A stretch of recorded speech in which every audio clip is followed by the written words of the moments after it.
Welcome to this edition of the Grain Farmers of Ontario GrainTALK webinar on least cost crop production, where we will dive into looking at areas that efficiencies might be found in both the agronomic side of the operation and the economic side as well. I'm Laura Ferrier, an agronomist with Grain Farmers of Ontario, and joining me today I have Marty Vermey, Senior Agronomist, and Sankalp Sharma, Senior Economist, both with Grain Farmers of Ontario. Before I get into further introductions, I wanted to take a moment to share that this webinar has been approved for CCA CEUs. Please watch the webinar for further information on how to claim the CEUs. Also, if this is the first GrainTALK webinar that you are enjoying watching, please do take some time to see what other webinars we have posted by visiting gfo.ca/agronomy. We have webinars covering many agronomic topics, from pests, disease, cover crops, mitigating drift, and more. And now I'll further introduce Marty. Marty Vermey is the Senior Agronomist at Grain Farmers of Ontario. Marty leads the agronomic strategy and makes sure Ontario farmer voices are heard within agronomy committees and projects across the Ontario ag industry. Marty has worked in the seed industry in Canada and has held positions in research, agronomy, product development, marketing, and sales leadership. Working on many projects, Marty has launched new trait products into the Canadian market, as well as 2 new seed brands and a multitude of new corn hybrids, soybean varieties, and wheat varieties across Canada. Marty has also served on the board of directors for the Canadian Seed Trade Association for 6 years. Marty also has a farm in southwestern Ontario and experiences the farming challenges firsthand, so it's a great way to present and share with you now. So, Marty. Hi, Laura. Thanks for having me. I'm just going to get things kind of shared here. Here we go. Yeah, I'm grateful to be on deck today to talk about least crop production. And when we think about that, there's a lot of probably considerations people have when they think about least cost crop production. And you're probably thinking, what does that really mean? And a lot of people right away will tell me, well, that means about, cutting back on inputs, pay less for everything, buy in bulk, use cheaper substitutes, do it yourself. Instead of getting it custom applied, maybe applying things yourself. But it's also about cost cutting is kind of a summary of that. But really, we should be probably thinking more towards efficiencies. The cost of producing a unit of good at the least price, producing more as to reduce our costs per unit. So maximizing our production potential. It's considering adaptive management. And when I'm talking about adaptive management, it's really, I've taken an example of the Great Lakes yen. When we take a look at what has happened over the last couple of years with the yen, some data from last year, taking a look at these graphs, and just to kind of ground yourself of what it indicates, there's 2 lines on either side, high and low, as far as your crop inputs. The middle line, which is, if you look very closely, a very dark line, and then right beside it is a green line. The dark long line is the average between all 200 participants. The green line is the top 10% yielders within the project. So interestingly enough, a lot of people think that the top yielders spend the most per acre. But what we have found is that the top yielders are just average for their input costs. And if you take a look at how that relates to crop price per bushel, it's actually lower price per bushel. Approximately $1.95 for those top 10% producers, while the average was at a little bit over $2.50 per bushel. So the moral of the story is, it's not what you throw at your crop, but it's how and when you do all those applications. And that's what we're going to focus on today, is with least crop production, is how can we do that? What can we maximize our yield? And these are the areas that we're going to focus on. So when we're looking at seed selection, we have some tools available. The Go Crops website that's been launched now for about 1.5 years is a great tool for you to recognize different varieties and how they perform in different parts of the province of Ontario, both corn, soybeans, winter wheat, and spring cereals. Great resource for farmers to use. With planting, we really need to consider with our seed selection and using those tools, because as this graph illustrates, that yields have changed over time. Yields are not stagnant, environmental changes, but also management techniques and also genetics. And genetics plays a huge role in our yield increases in our crops over the last number of years. As we can see on this slide here from corn, within the last 2 decades, there's been about a 2.5 bushel increase in corn yields. So having the right products in the right fields and managing them properly is going to increase yields. When we're considering least cost crop production, we should start at the beginning of the season once we selected our hybrid of choice for our cornfield or any other varieties for other crops, is we need to make sure our planting equipment is in operating order. The reason for that is we start with our potential right from that seed, right from the bag. For corn, for instance, we probably are sitting at about 300 bushels per acre potential. But all the things we do wrong during the year and all the bad weather conditions that we have will then remove some of that potential from us. So we can't cause any problems during planting. So making sure the planter is operating properly. Any issues we had last year has been corrected, whether it's down pressure force, springs, openers, closers, gauge wheels, bearings, etc., are all taken care of, so we don't have any issues in the field. Also, the tire size and the tire pressure in order to make sure that we're planting properly, and our seed placement and fertilizer placement is accurate. A lot of the things that we need to consider on those operations are also throughout the year, and that's what is considered adaptive management. If we get into some wetter weather or planting depth concerns for moisture, we're chasing moisture, we need to be making our adjustments on the go in the fields and changing that adaptive management. Also, considering planting date, sometimes we plant a little bit early and may cause a little bit of yield error with some too early planting through population losses that we have in the field. But usually late planting is where we start to lose some of our yield and losing a little bit of that 300 bushels per acre in that cornfield.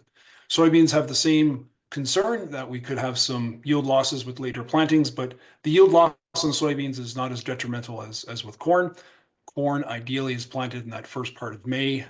Late May into June is when we start losing yield. With soybeans, it's really not until that June timeframe when we're going to start losing some yield, and considerations of planting date has to be considered. Also, winter wheat has some ideal planting times as well. The earlier in the fall that we plant, the higher is our yield potential maintained. The later the planting, more yield losses can occur due to late planting. Emma Dieleman has also noticed this in her research work from the University of Guelph, as shown by this graph on here. But we've also seen the same issues happening with the Great Lakes Yen project. With the Great Lakes Yen project, we've noticed the higher yielding farmers had achieved higher yields through planting earlier, typically after edible beans or other crops, to get them planted a little bit earlier than the typical October plantings, but rather getting into the mid to later September plantings. And the theory behind that is that when the wheat is planted and established earlier in the fall, we get more tillering. Those fall tillers produce larger heads in the springtime. Whereas if the tillering is just occurring in the spring, we'll just end up with those small tiller heads that we've all seen that's halfway through the canopy. So we want to try to maximize our head height in the springtime by getting those tillers earlier in the fall rather than having them rely on just spring planting. Those spring tillers, of course, are typically higher plant populations planted later, but we've actually found that with earlier planting and having better tillering, that we can actually reduce our planting population. Hence, you'll see a lot of charts and trials indicating if you're going to plant later, you have to have a higher population, but we should also be cautious of not planting too heavy in the fall time as to have too dense of a canopy and have too much disease pressure, which could also limit our yield. And as far as seeding rate with our corn and soybeans, based on your different crops that you're growing in the different fields with water holding capacity, really needs to take a look at what your field capacity can be for your population, and adjusting also based on your hybrid and variety selections. Some hybrids can handle higher populations, but it also depends on your soil holding capacity. For instance, gravel bottom soils that can't hold moisture would need a lower population to maximize your potential without impacting any yield. Planting date should also be considered for your populations. And as you are planting later, consider adaptive management to make those changes. As we look into other concerns that we have, you're probably familiar with wet conditions that we've had over the course of the past number of years with heavy rainfall events. Soil management and water management are those fields are probably your most consideration that you need to start with on field management. You have to start with well-drained soils and not have to have areas that you know you're going to have yield limitations with wet conditions, either at planting or at harvest. Other considerations, of course, is nutrient management for stewardship and sustainability.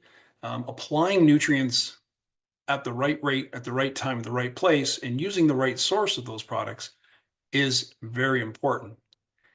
In order to start that, we really need to be thinking about soil sampling.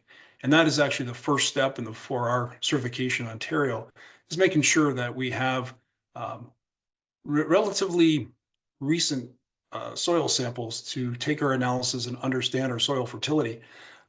Soil sampling at least 4 years or less is what's recommended in the 4-hour certification, and anything later than that will not be part of a certification by retailers or farmer recognition as well. And when we take a look at soil sampling, why that's so important is because we need to understand not just the nutrient levels, but also the pH of the soil. If we think about wanting to make our soil fertility available to our plants, we need to think about nutrient availability, and understanding pH of your soil is critical in that factor. When we take a look at pH, I consider the sweet spot between 6.5 and 7 pH. A lower pH in that 5 is considered more acidic. And as you can see on this chart, we will have a lot of our key nutrients are not plant available.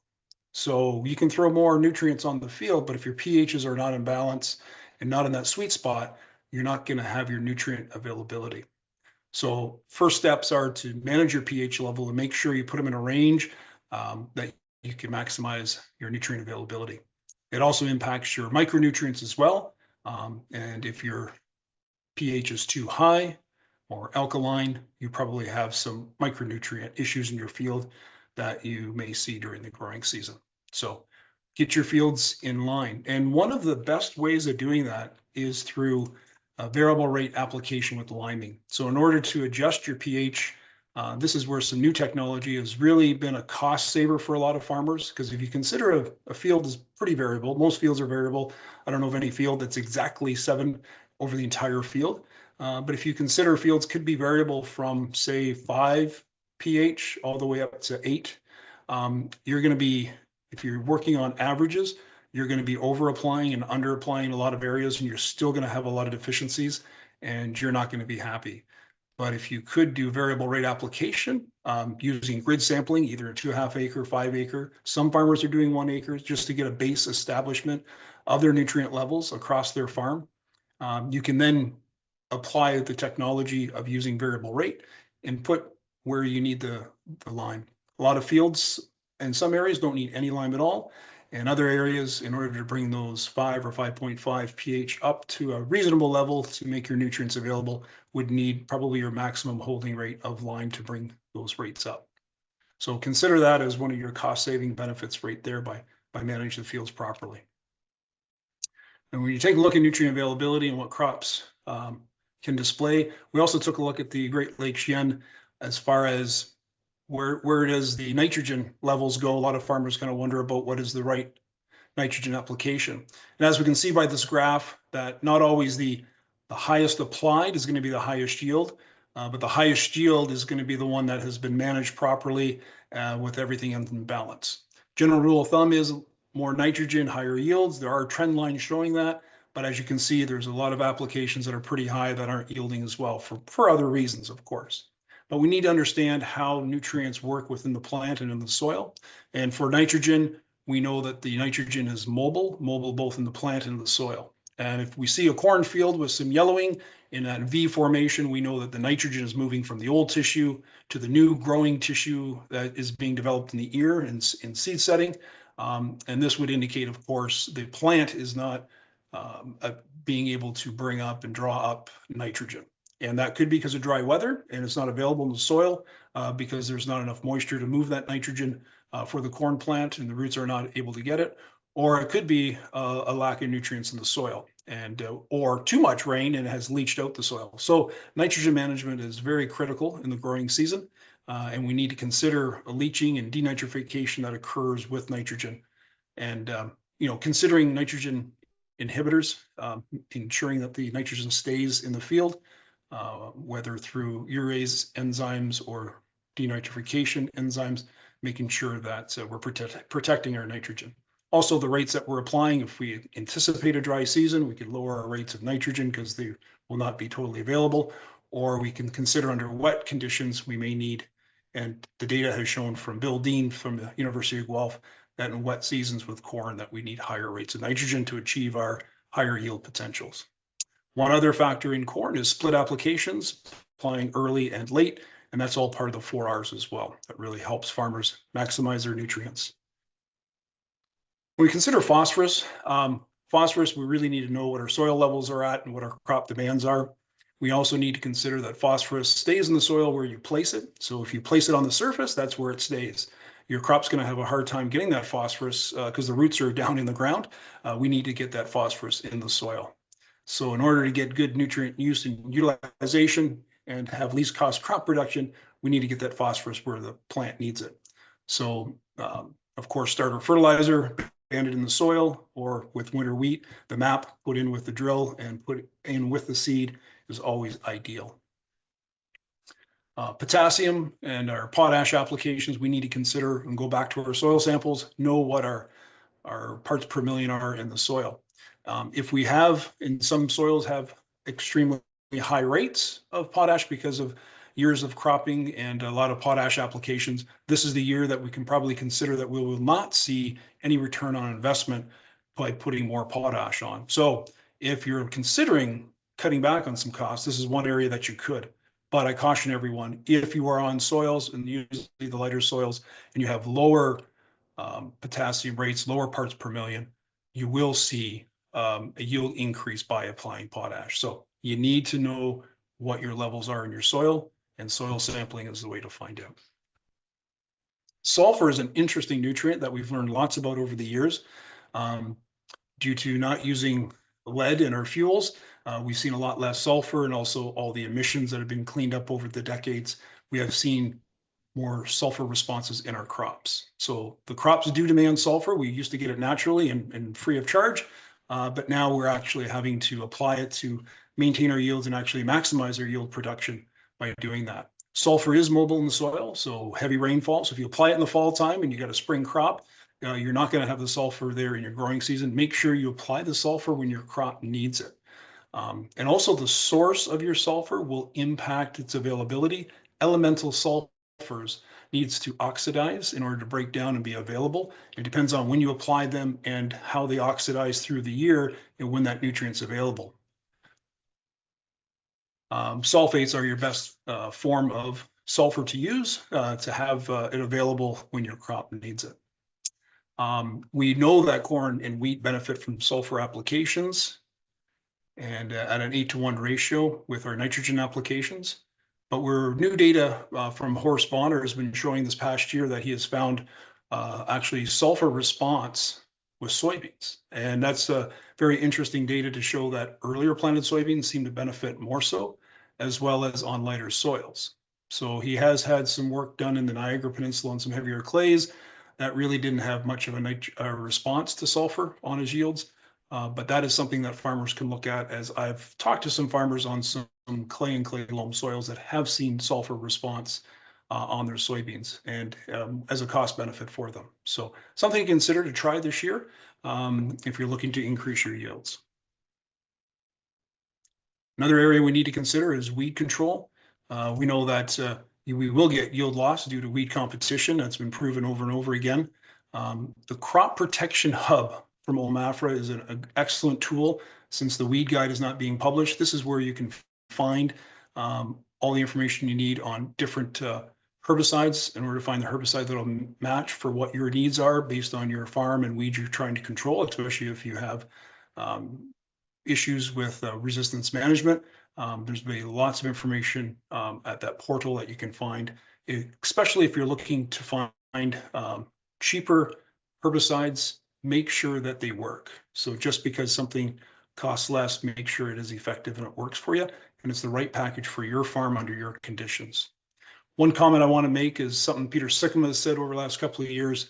A great quote I want to use is important to adjust your weed management program on a field-by-field basis because a herbicide's effectiveness depends on soil characteristics, weed species, weed density, and what will be planted in the field next season. And especially if you're using cover crops and other crops, consider how long that herbicide stays in the soil. So lots of factors to consider on your herbicide selection. Price shouldn't be one of them. It's the effectiveness and maximizing your yields. The critical weed-free period in crops is pretty critical. What we've learned over the years that in corn, VE, so at emergence all the way to the 6th collar leaf or the 8th leaf stage, the collar is actually the collar around the stem if you take a look at the leaf measurements. So that is the critical period to keep that clean and weed-free to maximize your yields. And in soybeans, that period is to the 3rd trifoliate, from emergence to 3rd trifoliate to keep those beans clean. As we're talking about pesticide applications, I draw your attention to the Be Drift Aware campaign. It's a great website that you can go to, bedriftaware.ca, and find everything related to drift. If you want to know how to report, if you've got injury, if you want to understand what drift is and how to manage it, we want to make sure we use our crop protection products where we apply it. We certainly don't want to lose any of it, and that is important for least cost production as well, is to maximize the products that we're using. And talking about diseases, white mold in soybeans can be a concern in some areas of the province, and using agronomy and cultural practices like wider rows or lower populations in order to keep the canopy drier to prevent. Sometimes fungicide applications can be used as well. But tar spot is a disease in corn that has really been an impact in the last couple of years, especially last year. We've had other diseases, anthracnose, northern leaf blight, that have also been a concern in the province, but it can be kind of hit and miss. Tar spot, now that it's come into the province, as it's drifted in from the US on the weather storms, is now overwintering in southern Ontario. So we're actually being impacted a lot greater than anticipated from those other diseases that sometimes come in on the trade winds, like rust, because they overwinter elsewhere. We will have this disease overwintering. Farmers have seen 20 to 50 bushel yield loss, so managing this disease is important. And also important to remember that it's having 7 hours of leaf wetness, and that's what we've seen a lot of last year. Last year, most days, the crop stayed wet with the rainfall and the humidity that we have in this Great Lake Basin. So we will continue to see this disease over the years, but it will depend on the weather conditions and the humidity. If we get a dry year this year, it won't be as bad. If we get a wet, damp year, it will be another repeat of last year. When we consider harvest, we'll need to consider our combine setup in order to maximize our yield and not to lose anything onto the ground. We'll want to check our header. We'll want to check our rotor and cylinder clearance and speed and make sure they're all set properly. And also our fan speed and our sieve settings to make sure we're not throwing anything out the back. So maximizing our crop during harvest is also critical. And remember, if you're harvesting soybeans and you want to have good winter wheat establishment, we need to make sure that we're spreading the chaff from the soybean field as far as an optimum spread distance and even uniform. Also, we need to set up our combines for fusarium damaged kernels in wheat and corn, make sure that we're blowing out any of the lighter kernels that we, of course, will cause us discounts at the elevators. So we want to keep an eye on that as well. And we're not complete until we sell the crops. So if you're storing and shipping your grain, please make sure that you clean your wagons and trucks out. There's no contamination that could cause you any loss of the elevators. Seed treatment, any seeds that you were planting and it was left in your wagon or truck can cause your issues. So make sure there's no treated seed or any contamination of other crops in what you're delivering. And make sure when you are harvesting and storing your grain that you cool the grain as soon as possible. That heat can the grain as well as cause insect feeding. So make sure that grain is cooled down as soon as possible and monitor for insects and moisture and the temperature of the grain while you're storing it. So in summary, I just want to say on the agronomy side, there is no silver bullet. We often are looking for those silver bullets, but it's all those items that we've talked about. Improve nutrient use efficiency, focus on planting, make sure everything's set up properly, identify and manage those yield robbers out there, the weeds, disease, insects, make sure your combine's set up and make sure you get all the grain out of your field. So protect and maximize your potential and hopefully you can harvest more in the fall time and have a lower cost of production. Utilize adaptive management. And just to finish it off, farming can be stressful. So I would highly recommend, if anybody is in need, just need to talk to somebody, reach out to your neighbors. There's also a helpline in case you can't reach out to somebody, and there's always somebody there to listen to you. So farming's tough. Reach out and keep in touch. Thank you. Thanks so much, Marty, for that insight. I think personally, for those looking for efficiencies and least cost crop production, you've highlighted a number of areas to really focus in on. But I'd also agree that soil sampling is a huge component in managing those nutrients to their best potential, considering the 4 Rs, and ensuring that nutrients are plant available when they're truly required allows for better efficiencies, definitely. Thanks so much for sharing all of the great insights into the areas of agronomic management. Now I'm going to just take a moment to introduce Sankalp Sharma.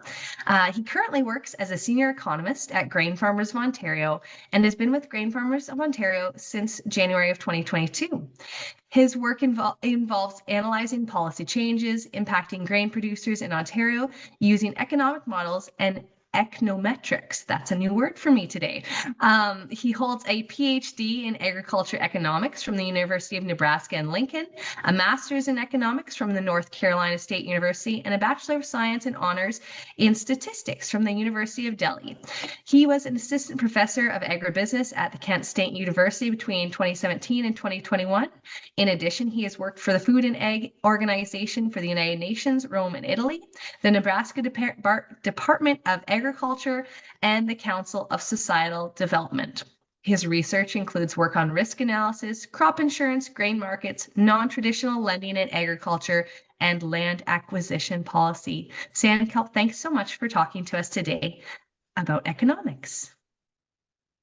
Thank you, Laura. I'll just go ahead and pull up my screen here. So thank you, Laura. Hi, I'm Sankalp Sharma. I'm the senior economist here at Grain Farmers of Ontario. Thank you for that lovely introduction.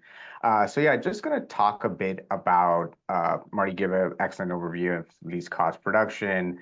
I do want to talk about that, just talk a little about what the economic situation is for grain markets in Ontario, and some of the factors that are causing some of the influences in pricing that we're seeing. But then I'll give a quick sort of overview of some of the marketing strategies, but since I specialize primarily in BRM programming, just giving a quick overview of what farmers can essentially do, because at the end of the day, what farmers really want is to make sure that their margins are healthy and they can protect against any sort of possible exogenous factors that may influence their margins and possibly lower them. So just giving them an overview of that. So with that being said, just looking at where the risks are. So Marty talked a lot about the yield, and one of the things that at least I focus on and I spend a lot of time thinking about is where the price risks are. So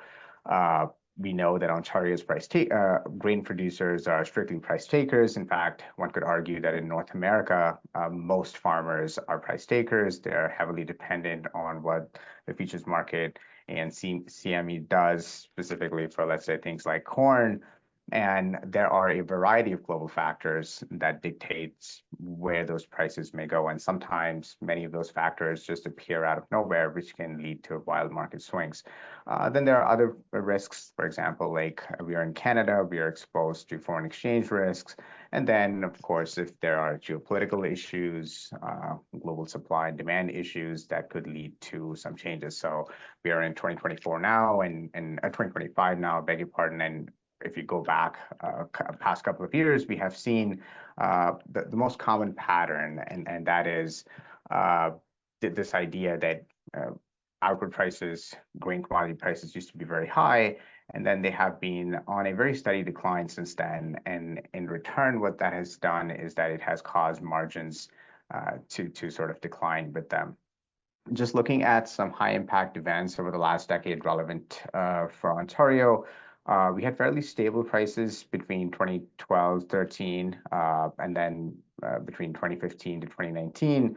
Of course, there were China export soybean restrictions on Canadian soybeans in 2018, that was not sort of like a direct ban, but there was a de facto ban. There was an administrative restriction that was placed that caused a lot of issues.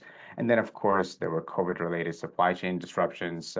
People recall going back 3 or 4 years, the freight costs really increased, and that led to higher farm input costs, which again had an impact on margins. And then, of course, in 2022, specifically nitrogen prices like urea and UAN shot up because of Russia's invasion of Ukraine in 2022. And since Russia is such a big player in the nitrogen fertilizer market, in Ontario, there was a lot of corn damage due to DON in 2018.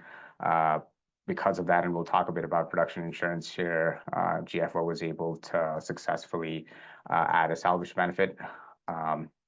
Corn became at the time unsellable and did not meet market standards. And because of that, and of course, Marty here would know a lot about that as well. There was a lot of sort of difficulties for corn farmers in that specific year.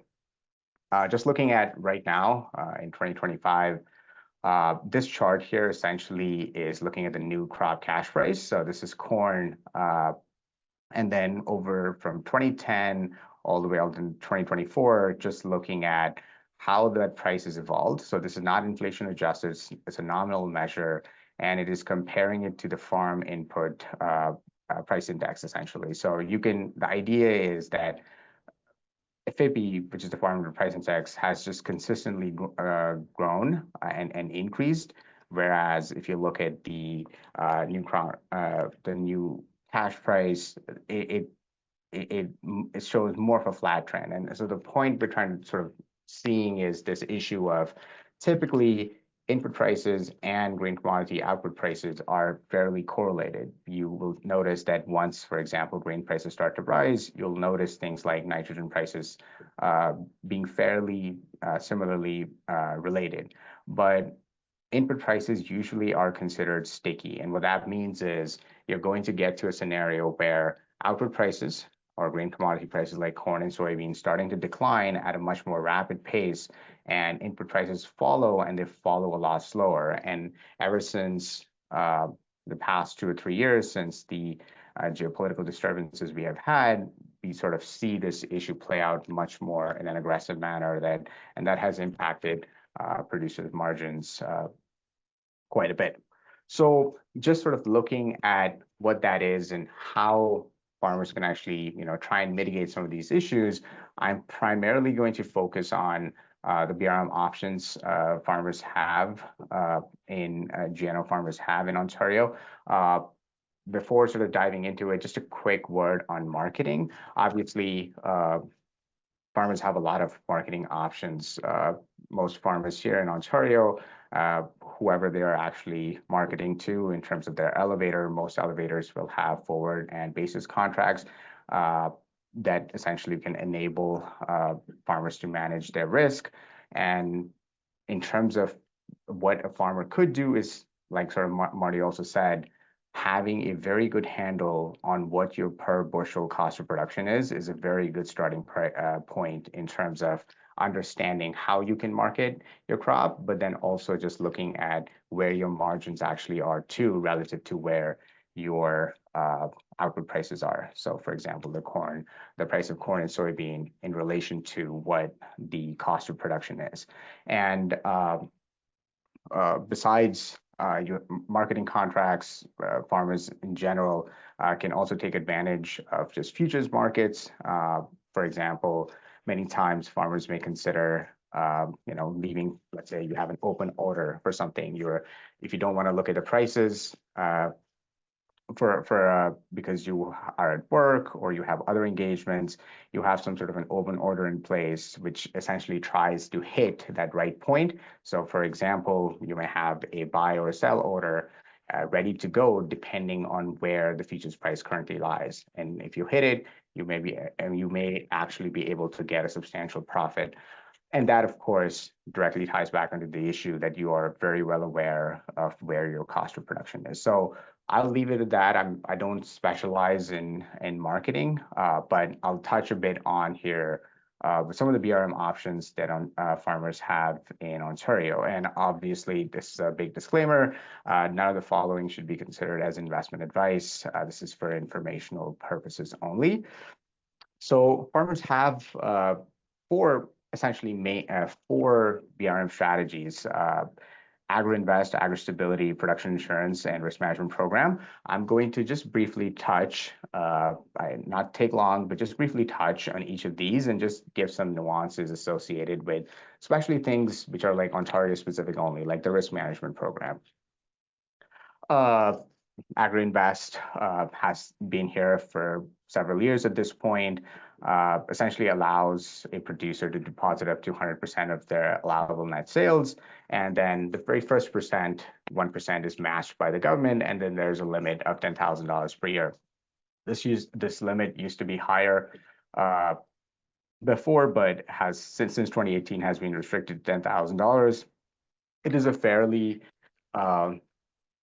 easily accessible system in terms of having some savings from your operation. Here's a quick process. This information is readily available on AgriCorp's website as well. I just sort of put it here just to give a sense of farmers have to submit their T1163.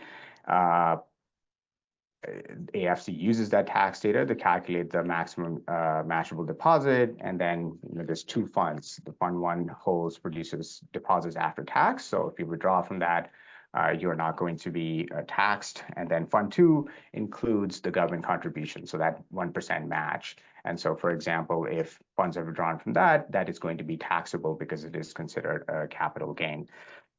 Producers typically can withdraw funds at any time, fund two first, and then fund one.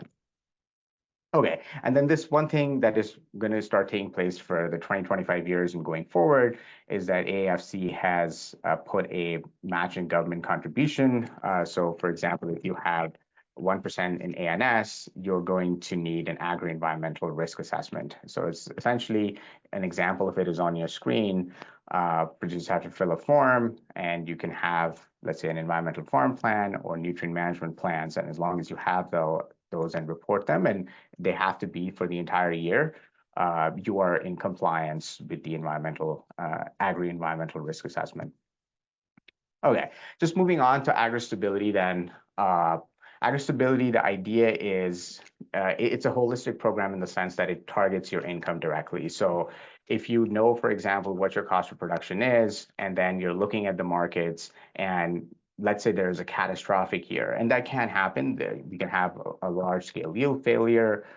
We could have a large-scale price decline due to certain exogenous factors. That's where programs like AgriStability come into play. And that is just if your farming income falls below 70% of your recent average, then a payment essentially is triggered. So here I have some formulations in terms of what that payment looks like. So as long as you are getting to the point of the payment trigger, so your production margin, which is just nothing but your income for that specific year, if it is below the payment trigger, you're going to get a payment of 80%. GFO in the past has long sort of advocated for a higher payment trigger. And the essence of that is that currently the way AgriStability works is that it is creating this issue of the trigger not, the payment not triggering because all types of farming income is considered income in terms of AgriStability. So what that means is, let's say you had a bad yield year, your production insurance claims can be considered as income, which then sort of impacts what the payment trigger is going to be. But AgriStability still might be an option for those who are worried about catastrophic income losses. And given the fact that there's a very small enrollment fee, it is, in terms of just the cost of participating, is not that high. Okay, here are some deadlines. One of the sort of drawbacks, I guess, of AgriStability could also be this issue of it's a very long timeline. We get to the point where you are doing your fee in April of any year, and the final payment, including the interim payment, is going to be the end of next year. So typically a 1.5-year cycle. But the federal government is currently working on a new AgriStability model, which might shorten this time frame in the future. Okay, and then let's just talk about the risk management program simply because it ties into the theme of least cost of production much better, and because it is a very Ontario-specific program. No other province has this, and the idea of the program is to cover higher production costs and simultaneously possibly lower market prices. So it's trying to get to both points simultaneously in the sense that even if it is a normal like a pricing year in terms of corn, soybean, and wheat, we could be in an environment where input prices are very high, or vice versa. So payments are typically made if the average market price for a commodity falls below its support level. And what that essentially means is support level is nothing but the cost of production, and the average market price typically, let's say for corn, would be during the standard season. So for example, from the first week of April to the last week of September, and same goes for soybeans. And then for winter wheat, soft rate winter wheat, it would be from the first week of January to the last week of June. Obviously, the way Agricor actually determines if you're eligible to participate is contingent on your participation for production insurance. And as long as you participate in production insurance, you're eligible for RMP. So how does this essentially work? We have 4 coverage levels. Most producers go for the 100% coverage level, and each farmer's premium is based on the historical yield of their farm and crops they produce. One of the things with RMP is that the support level, the cost of production, is an average for the entire province. GFO is consulted on it. OMAFA comes up with that number, and what that essentially means that farmers will still face a degree of basis risk. And the idea is that you could be, as a farmer, somebody who has a certain cost of production, so let's say $1 per bushel number, which is different from what the support level that is provided in the risk management program. And depending on where you are on that scale, it could mean that either RMP is not paying enough just based on that difference, or it is overpaying because your cost of production is in fact lower than what the cost of production for that OMAFA actually provided. Having said that, what we have sort of like looked at, what we have sort of seen in the past is that so the program is not supported by the federal government. Even though there's a component for them to actually provide support, it is primarily funded by the province in Ontario. And what that means is there's an automatic 40% proration. And so for years, Green Province of Ontario has sort of advocated for an increase in the funding allocation, because since the federal government did not support, quite often the funding would fall short of the payment that is being generated in the program, because we have close to 6,000 farmers in the program. Luckily, there was good news recently, and funding allocations for 2025 will actually be increased by 30 million. So GNO's share will now go up to 63 million. And because of that, going up further to like 2027, that number is slated to rise even more. Okay, just a quick slide here on calculation. I won't dwell too much into it. The payment is, like I said, just the difference between the cost of production, which is also called the support level, and the average price, times 40% times the quantity, and quantity is nothing but the bushels that you have in the program, times your coverage level, and whatever the proration is. And proration is essentially the ratio between the amount of funding available and the total payment generated in the province for, let's say, grains and oilseeds. Okay, here are some recent trends. The design of the program essentially has ensured that the farmer is never losing money in this program. Data essentially shows that over time, farmer will get at least their money back and then some. So on average, the program returns between $2.5 to $3.48 per dollar contributed through premiums. Like I said previously, one of the big issues, obviously, is the fact that proration is significantly high, but it's something that GFO is continuously working on, and we're hoping that with more funding, that issue will essentially resolve itself. Okay. Production insurance. So this is going back to some of like Marty's presentation as well, just looking at where yield losses could occur due to adverse weather, disease, pests, wildlife, and other sort of natural perils. And all it does is that it guarantees a level of production based on your yield history and the level of coverage. So for most coverage, producers pay 40% of the total premium costs, and there's no administration costs. And then, of course, the remainder of the premiums are paid by the federal government and the provincial government.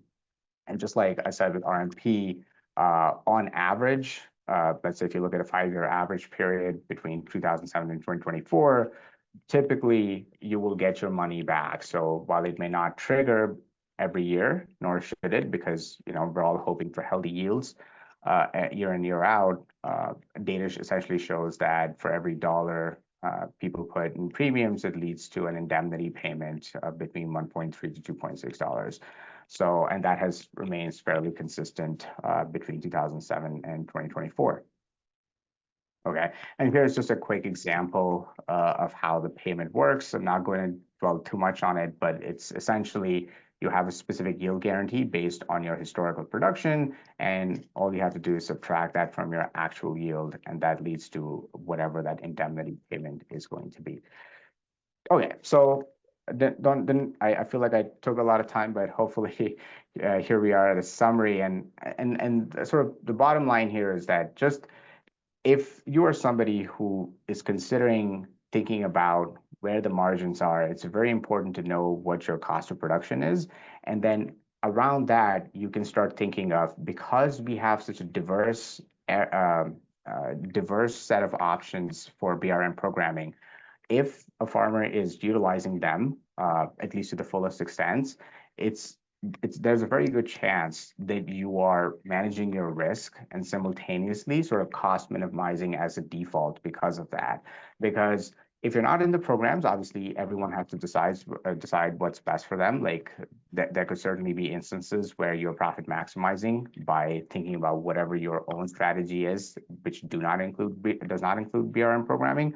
But including BRM programming is a very sort of sure shot way of ensuring that even though you may not be profit maximizing, you may not get to a point where you are losing money. So you're definitely cost minimizing by being in these BRM programs. Specifically for things like RMP, which is essentially an Ontario-only program, it's always something that our producers have found to be very beneficial.